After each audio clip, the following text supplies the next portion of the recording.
कोणताही समाज आर्थिक मागासलेला असेल, कोणताही समाज शैक्षणिक दृष्ट्या मागासलेला असेल, त्यात मराठा समाज प्राधान्याने असेल, त्याच्याबद्दलच्या त्यांच्या शैक्षणिक आणि त्यांच्या नोकऱ्यांमधल्या आरक्षणाबद्दल कधीही विरोध आम्ही केलेला नाही. पण नक्कीच सर्टिफिकेट जे आहेत ते सरसकट देण्याबद्दल आमची भूमिका ठाम आहे. असे सरसकट सर्टिफिकेट दिले जाऊ नये. आता GR तर काढलेला आहे. दुसऱ्या उपसमितीने जी मराठा समाजाच्या आरक्षणाचा विचार करते त्यांनी हैदराबाद गॅजेट विषयीचा GR काढलेला आहे आणि त्याच्या संदर्भामध्ये आता हैदराबाद गॅजेटचा विषय आल्यानंतर आता लमाणी समाज, बंजारा समाज म्हणतोय की आमच्या पण त्याच्यामध्ये STच्या नोंदी त्याही द्यावा. आता त्यालाही समर्थन देणं क्रमप्राप्त आहे, कारण आपण एकाला एक न्याय आणि दुसऱ्याला एक न्याय देऊ शकत नाही. त्याच्या संदर्भात आता वरिष्ठ निर्णय घेतील किंवा सामाजिक न्याय विभागाचे जे निर्णय आहे किंवा जे संविधानिक चौकट आहे त्याच्यापासूनच हे सगळे निर्णय घेतले जावे, अशा प्रकारची भूमिका आम्ही सर्व नेत्यांनी त्याच्यामध्ये मांडली.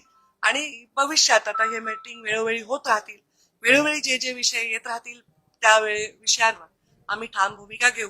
पण मुख्यमंत्री महोदयांशी माझी कालही चर्चा झाली आणि त्यांनी सुद्धा आश्वस्त केलंय की OBCच्या कुठल्याही हक्कांवर गदा येणार नाही, त्यांच्यावर अन्याय होणार नाही, अशाच भूमिका आम्ही घेत राहू.